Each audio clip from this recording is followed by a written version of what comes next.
Yo, guys, it's Kyle coming at you from Bane's Film Reviews. Today, I'm sitting down with Marilyn Cooke, the writer and director of No Ghost in the Morgue, a fantastic short film that I had the pleasure of watching just a few days ago. It was one of those films that I felt like I needed to watch twice, which doesn't happen very often. So, kudos to Marilyn for being able to create such a wonderful film. Marilyn, thank you so much for sitting down with me today. How are we doing? I'm doing very well. Thank you. Thank you for that nice intro. Of course, of course. And where are you calling in from today? I'm actually based in Montreal, but I'm from here. I was born here, grew up here, so yeah, Okay, very that's my nice. that's my hood. Yeah. Um, and then, so how did you get into film in the first place? Um, I actually when I was younger, when I was like a kid or a teenager, I wanted to become a poet or like, I don't know. I had this really kind of romantic idea of like being a very deep and troubled, artist and, Mm. having this very tragic life. I don't know. I was very melodramatic as a teenager, as you can see. Um, but yeah, then like I actually started working in a video store when I was, I think 16 or 17. And I Cool. just started having access to like a lot of kind of films that I didn't have access to before. Mm. And I just discovered like that film was actually an art form at that time. And I remember being so excited by that this is like a visual way of telling stories, because before Hmm. I wanted to become like more of a writer. And yeah, I just had this sudden epiphany that it's like, oh, I think this is what I want to do. I want to do film. And so I went to film school, and like everything kind of started off from there. So cool. So to kind of have a dream from that early on and to be able to pursue it Yeah, into but it adulthood was is so cool. yeah, but I mean it was kind of a process to get there though. It's like the Hmm. way I tell it, it seems like very linear, but it Yeah. wasn't like that at all. I Okay. think yeah, because I think to me, like what it meant to be a director, I had this very um I think it's like, when we think about a director, we think about of something who's like very like authoritative, very like firm in their approach, very direct. And Hmm. it's like that's not me.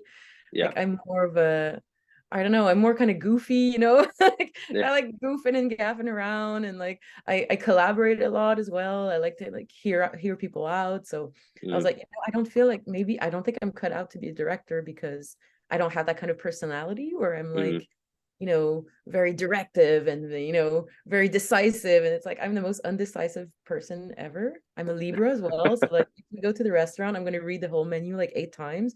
So Okay. it's like all that to say, like, and also, I think maybe like I have a bit more of like that, not to stereotype things, but like a feminine energy. Like you see, I'm Okay. all just pink, like I don't know. So I was like, I don't see anybody like me who's a director. So it's probably like that probably means that I am not a director.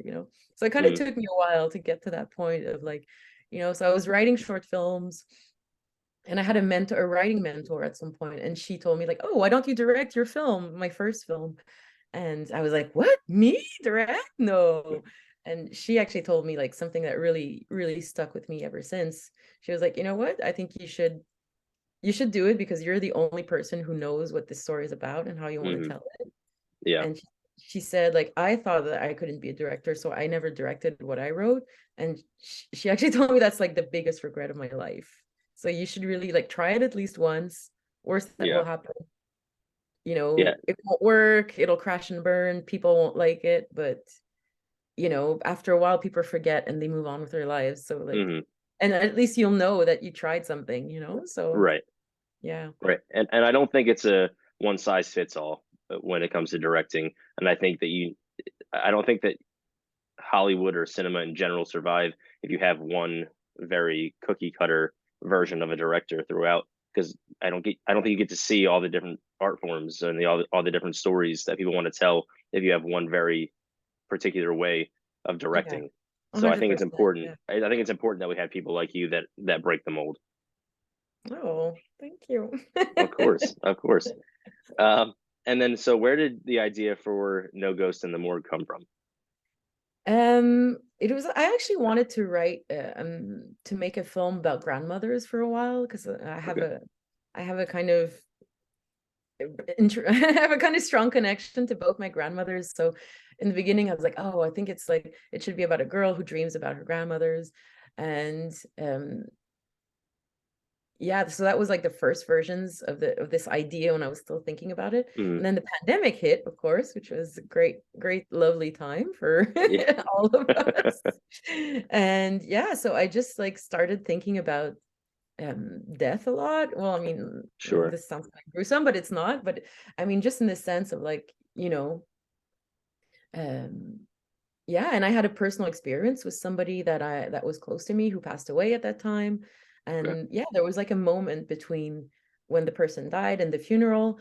And I actually spoke to the person who took care of the bodies, and the way she talked about it was so incredible to me. And it really comforted me, and it really touched me, because she was really talking about like my loved one and other people, like, Yeah. with a lot of compassion, you know, calling him like Mr. Mm, Na. So it's like, right. oh, okay. Like as if he was Yes. actually like, a person, as if he was there. And yeah, so it really got me, I was really fascinated by that. And it really got me curious about, well, how do you start working in that kind of environment where that's probably not very, Mm, I think we have a lot of preconceived notions as well about yeah. um, those kind of jobs, like what kind of people work those jobs. It's like, oh, Yeah. they're probably like kind of dark people, or like they really, they like the macabre stuff. And it's like, Yeah. no, they're actually, a lot of them have like an incredible sense of humor. They're very like, and they bring a lot of dignity to what they do. And so that's kind of what, I don't know, that just sparked something in me where it was like, okay, I think I have to tell this story Yeah. and bring these two things together of like the morgue and the grandmother. So And so you touched on the type of people that work these jobs. And I wanted to ask you about Michel, if I'm pronouncing his name correct. yeah. Um, he has a very Bill Murray-esque presence, and did which is fantastic. And it works so well. Did you go into this knowing you needed a character like that, or did it change when you found Michelle? No, I actually wrote it like that. And I think to Mm, me, it was like, I really wanted to show that side of like, okay, like she's working in the morgue, but it's actually not like this dark and right. depressing and like grim place, it's actually Yeah. a place where like there's a lot of lightness and humor. Yeah. And yeah, so and it's actually inspired by a story that I heard, that somebody told me, of like, he went to see a doctor for like a breathing issue or something, and like the Mm. doctor just kept making jokes the whole time. And he was like, "What the hell is this doctor?" And I thought that was so funny. And I'm like, I think it's going to take that. And also, like in the film, it's kind of a destabilizing force too for the Yeah. character, who's very like, straight and narrow. I'm gonna do this, very Yeah. rational. And then she's like confronted with these two people who are in their own way, like Yeah. very kind of just take her out of her element. Right. It creates a sense of levity in a very dark situation. Yeah, yeah. Um, and then And so be Go ahead, go sorry, ahead. just to add on that, Michel Laperrière, who plays the doctor, who's Mm, the Bill Murray-esque character, as you put it, mm, he's actually a well-known actor in Montreal, like in Quebec. okay. And so he's very like he's very, very good, and he often does these kind of more he's more kind of either serious or kind of how do you say that, deadpan kind of roles. Yeah. Yeah, I like, there was no casting, there was no audition for it. I was like, if he wants to do it, like it's gonna be him. You know Oh, what I that's mean? so cool. Yeah. That's very cool to have a vision and then be able to have it work out like that and get him Yeah. to I was really participate. lucky for this film, because yeah, the actors, it all came together really, really nicely. Yeah, yeah. And then so Shelby plays a very different character, a very grounded character, a very unable to deal with what's in front of her type of character when she's in the room. Um, how did you come up with this dynamic between those two characters? Um, I wanted it to be something like, because I don't like generally in the movies that I want to do, like when the dialogue is too explicit about like what the Hmm. character's feeling, or I like to have it in either in very either in a visual form, or Hmm. through sound or through music. So I knew I wanted it to be very like um, uh, interiorize, is that a word? But you know Yeah. what I mean, like Yeah. very like you can feel that everything's happening like below the surface inside her, Yeah. but it's like she never really speaks it out, but you can kind of feel it. Right. And yeah, it was this for Shelby, it was the same. I actually had met her before, and when I wrote the character, I was like, I think this is her, like I think that it Yeah. should really be her. And like the audition was only two people, and as soon as she walked in the room and started reading, I was like, okay, it's her for Yeah. sure. Like, she understood the character, she understood everything. And I think for her it was also, I don't want to speak for her, but I think it was also maybe a bit of a challenge, because Hmm. everything was so unspoken. Yeah. um but she really delivered on that beautifully. And I think, to me, the interesting thing about the dynamic between like the doctor and her was that thing where it's like she just can't speak it, but Yeah. he is like so like blah blah blah blah blah the whole time, and it's Yeah. like he's almost dizzying because he just talks all the time. And so I thought that was a really interesting like character dynamic to have, to to to show that also, like that's kind of that's how she's destabilized, basically, because it's like this Yes. this person in front of her is like, so this has this ease of like and flow of Yeah. of conversation. Yeah. He's so able to verbalize everything. And Yeah, whatever he's thinking, he just says it, and it works so well for that character. And like you said, Shelby is tasked with creating the same sense of understanding, but in a very different way, and by having to internalize everything. yeah, And it's a great juxtaposition of characters, and it's very very well done. I think it allows the thank viewers you. to understand the difference that Yeah, takes place in that room, how different it is for different people in any given situation. yeah, I think the contrast is like you said, is what makes it kind of Hmm. makes it fun as well, but I think it's also Yes. a way to understand, like, it's through being in contact with these people that she realizes certain things about how she deals with death, and with like having, patients die. And Yeah. yeah, because I think also like something that I found interesting is that I think it really is like that for like people in the medical profession. They really see Hmm. like death as a failure. It's like, oh, the treatment failed, Hmm. so he died. And it's like, yeah, well, sometimes people just die. It's like Yeah. that's just like we're all gonna go, we're all gonna end up there one day. So Yeah. it's Yeah. it's not like it's just a normal part of what we should also accept as human beings. Right. And then I mean, even the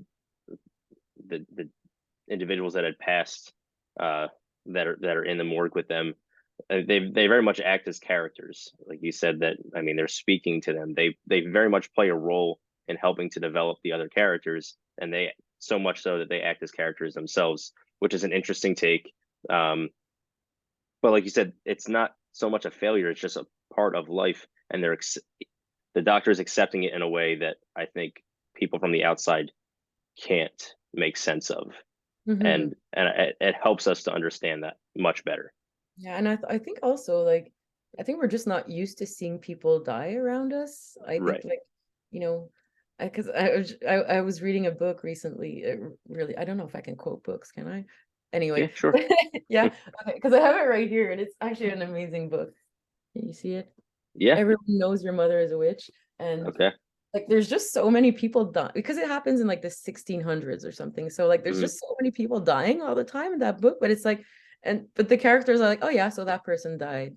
Like, yeah. my cousin died, and then like my sister died, and then this other person died, and then the baby died, and then this, it's like people were dying all the time. So it was like, okay, they just died, and that was a normal thing. So Yeah. we've kind of we're not used to that anymore. Yeah. I don't know. It's just a flash I had when I was reading that book that I Y- don't know where I was going with that idea. yeah. Sorry, forgot. Well, I think it Kind of I got think it lost. works. I think based on when the film came out, it works very well, and it's understood well enough because of everything that we had experienced over the past almost 3 years now. Yeah, I think exactly. I think it was easier to understand for audiences. So it, whether it was intentional or not, I think that this time was a very good time to release it, because I think it gives people the opportunity to maybe comprehend death in a different way, in a way that's maybe more suitable for them. So Yeah, it works in a lot of ways. but I think like I wrote it in the pandemic, I shot it in the pandemic, so I think it's Yeah. like it has it's going to keep, it's going to kind of reflect that Yeah. whole thing. It's, I can't escape it. Yeah. Yeah. Yeah. But yeah, I Uh, think it's interesting what you said too, that you know, the dead people in the film are also kind of characters, because that's really something that like me and my DP, Juliette Lusky, she's really, really good. mm, We really wanted to like integrate the point of view of like the dead people in the film. So yeah. it's really something that we thought about, and that was really like carefully crafted too, of like, you know, having because we want to consider that they are humans in their own right. So, you know, Hmm. so we have a lot of like top shots, or like, you know, the camera kind of floating in as if we were, you know, a spirit or something. So Yeah.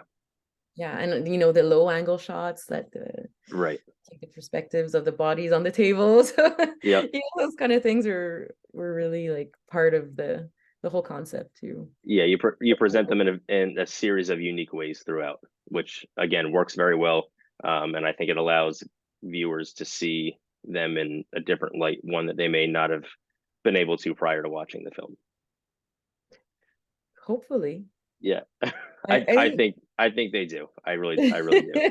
because I still have a trouble like believing that people like this film in a way, because I remember when I wrote it, I was like, this gets kind of weird, and I don't know, well, people, I don't know, probably people, nobody's gonna like this or want to watch this. Yeah. And I was like, I'm probably gonna have a real hard time like finding, you know, collaborators, people who Hmm. are gonna want to back this. And it's like, I've been just surprised from the beginning that people have like have kind of seen something in it Hmm. that spoke to them. So yeah, And, I was like, and sometimes you got to follow your what you feel are weird like yeah, instincts, but and what is that process like? Making sure that you can find everyone that you need and having these instances of doubt about your own film. How do you how does that process work? I've never been there. I can't imagine what that's like. um okay, I feel like those are two different questions. Like what, Okay. like the whole financing or finding partners or Mm, finding collaborators. And um yeah, I don't know, like to me it's like I just knew that I had to tell this story. And mm, um I just loved everything about it. So I was like, you yeah. know, I have to find people who kind of share that, or who have the same vision as me, or who can Right. bring to, you know, to elevate the material in their own way. So yeah, and it's like when I met my DP, I actually didn't know her before this project, and she read the script in our first meeting. It's like I could just see like the way she was speaking about it. She already had all these ideas, and she's like, "Oh, I can really Yeah. see this like this," and I was like, "Okay, this is a match," you know. Yeah. So it's, I think it's really just talking to people and seeing like I like to talk to people a lot before we shoot. So you know, Hmm. when we get on the shoot day one, it's like we already kind of have something, you know, have a Right. kind of team spirit.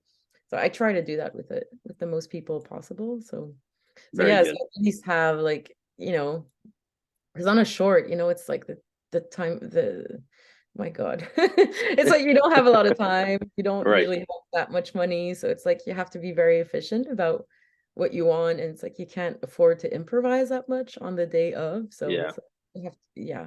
So it's a lot of conversations and taking everybody's input too.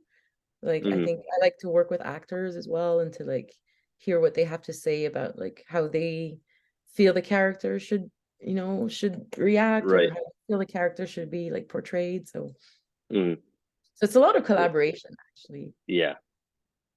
Something that I don't think I'm very good at. So kudos to you for being Collaboration, really? yeah, kudos to you for being able to do that. Um, yeah, no, I like to I don't like group projects. I like to do things on my own. So yeah, that seems incredibly intense and difficult for me. So again, Yeah, kudos to you for being totally. able to do that. To each their own. I mean, you can Yeah. do your own thing too. Yeah. Um, and then I wanted to talk about the sequences um, between the grand with the grandmother. Um, there's an aesthetic difference. Obviously, it's a little grittier, but it's more colorful. How do you go about making decisions to make it easy? I mean, it's easy enough to decipher the difference between the two, what's taking place with the grandmother and what's not. But what choices and what decisions do you make, and how do you go about doing that, making sure that it's so different, that it's so obviously different? Yeah. Well, I really wanted it to be like this kind of space out of this kind of place out of space and time, you know? So Hmm. um that was really like we don't really know where we are or what this is, or it's like is it in her head? Is it she just like thinking about it? Is it a dream? So but I also wanted to kind of have a I didn't want it to be too different where you feel it's like really a different film. I really wanted there to be Yeah. kind of unity there. And yes, and I wanted it to be like we kind of slip into those moments, you know, Yeah. and kind of slip out as well. Um, because there is also a flashback that is like more kind of sudden and jarring. And so I really wanted to like especially have a difference between those moments when she's thinking back about, you know, the operation that went wrong, and Mm. those when she's thinking about her grandmother, that like to me it's like she imagines her in this very like lush place that's kind of like a Garden of Eden, but that kind of Yeah. looks manufactured as well. So um yeah, I really wanted them to be like tropical daydreams, I guess, you Yeah. know. And just I think it was 1 week before shooting that we actually had like we put in a last ditch effort to try to get some extra money, and it actually came in like 1 week before, so we were like, okay, we're gonna shoot on film, we have the money now. Yeah. So we actually shot those in 16 millimeter. So And cool. yeah, I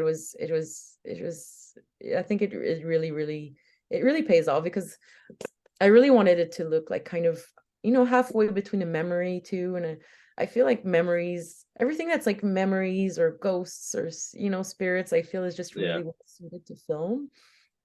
And especially 16 millimeter, that's like very, it just has this kind of dream-like quality to it, I find. So Mm. yeah, and we really worked with with Juliet, with my DP, to really try to get like, you know, the beautiful texture out of the film, really lush Mm. light, and my production designer too worked really hard to get that set looking like it did, because we actually shot in a like in a garden center, like where they sell plants, you know, so it did Okay. not look like that at all.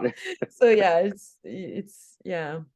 And then like I really wanted, you know, the sound design. It's like I really wanted it to be like this thing that we're kind of drawn into, and then that we kind of stay in, and it's just like we're just being like transported kind of into it with the character.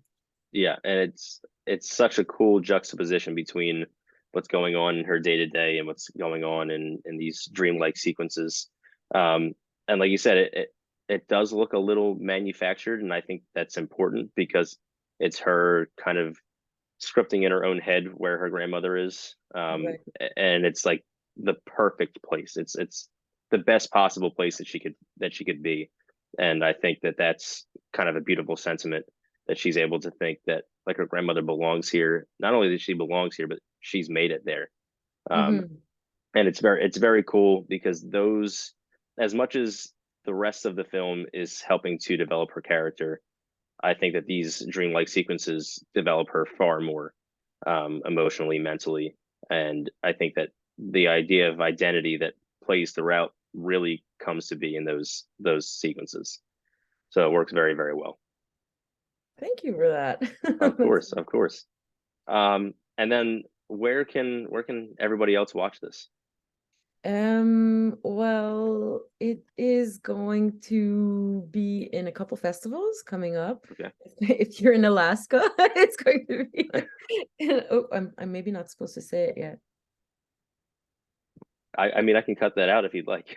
Yeah, because I think they haven't announced it yet, so maybe I'm not supposed to. Okay, I'll do a little bit of editing and make sure that it's not in there.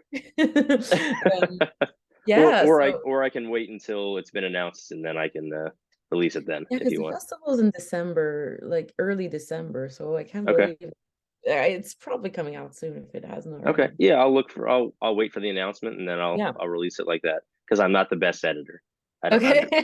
so so that would be Yes. I think better for everyone Okay. if I don't try to edit that. Yeah, so it'll be out in Alaska. It's going to be at the Anchorage Film Festival, Cool. and going to be it's actually going to be online. Oh, I'm not supposed to say that either. Sorry. Okay. Sorry. It's because I don't know. It's like it's kind That's of hard. you're excited. I told you not to censor yourself, so Yeah, but it's more because they asked me not to announce it yeah, yet. no, I know. Have like things going on. So yeah, it'll be available in a couple places, either in festivals. It's still doing a festival. It's still in its festival round. It's going to be online. If people are members of the Academy, they can watch it on the Academy portal, I guess. Okay. Um, and yeah, and yeah, that's it. I can't All give right. more details. Sorry. Uh, I'll make sure I get a date before like when I can post it so that I'm not Well, so I'm not upsetting anyone. okay, I can look it up also after we're done if you want. Okay, perfect. And then what are you working on now?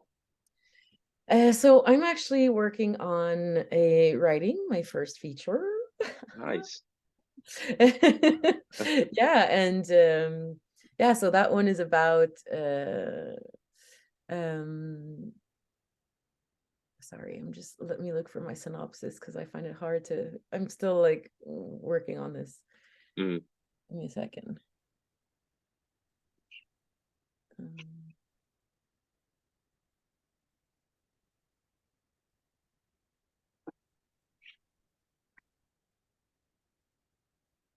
okay, here it is. Okay, so I'm worried. Okay, start over. Start over. Okay, so yeah, so I am working on writing my first feature. It is a comedy drama with elements of fantasy, so it's kind of in the same vein Cool. as Ghost in the Morgue. And it's about a young woman who tries to find her biological father, who is a climate refugee. So the film is set in an alternate reality, like in the year 2030, where part of the Caribbean was disappeared because of climate change and the oceans coming up. Okay. And yeah, so it's like loosely inspired by um, oral traditions from the Caribbean and a bit of magical realism there too. And it's kind of follows in the same vein of the genre blending that I like to Yeah. do. So a bit of drama, a bit of comedy, a bit of those like magical realism or fantasy elements. Very Um, cool. yeah, so that's it. And yeah, I'm also trying to break out into television, Yeah. working on television. So I have a few projects in development that I'm working on as well there. Awesome. Well, good luck. Best of luck on all those things. Thank you so much. Of course. And so I have one final question for you. I'm just curious, what are some of your favorite films? Ooh. Oh, that's always a tough question. That is I always know, a really tough I know question. that's why I love asking that question. Okay. Um, okay, so I think one film that I really, really love and that I could watch like because I usually don't like watching films more than once Hmm. because I really like staying with that first impression I had. And also I think I kind of can the films I really like I can remember really, really well. Yeah. So watching them again is like not, I don't get much out of it. But one film that I would like to watch and watch again is Last Black Man in San Francisco. I Okay. absolutely love that film. It's to me, it's like it's a perfect film for me. Okay. I think it has everything. It's like visually stunning. The music, the sound is incredible. I love the story. I love the kind of bittersweet nostalgia. Hmm. There's a bit of humor in there. It's like it's all those things that I really, really like. Okay. And another film that I love is it's called Atlantics. So it's a film that was directed by Matsi Diop, who is, Okay. I think she's French Senegalese, if I'm not mistaken. And the Okay. film is set in Senegal. And yeah, that's also like to me another film that I really what I really like in that one is that it's part social realism and part magic realism together. Okay. Yeah, for people who haven't seen it, it's about a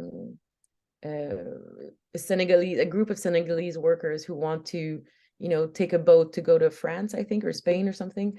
And yeah, and it's about the people who are left behind. Okay. And yeah, I don't want to say too much for that because I don't want to spoil the Yeah. film. There is a bit of like there's some magic in there and some like it's a really really interesting film because I think it starts one way with like the social realism and then it brings Hmm. you somewhere completely that you weren't expecting. All right. That's what's wonderful about that film too, and it's like everything comes together in the end in such a beautiful way. Cool. So yeah, it's also one of my So favorites. I have not heard of it, so I will look it up. Oh, definitely look it Uh, up. Yeah, I yeah. think it won an award at like Cannes or something. Oh yeah. So yeah, and it's very well deserved if you ask me. So Very, very cool. yeah. And Marilyn, thank you again for taking some time to sit down with me. Again, for those of you watching, this is Marilyn Cooke, the writer and director of No Ghost in the Morgue. By the time this comes out, I'm sure you'll be allowed to know where you can watch the film. So I encourage you to check it out. Again, thank you so much, and I hope you have a fantastic day. Thank you. Thank you so much. Bye. Bye.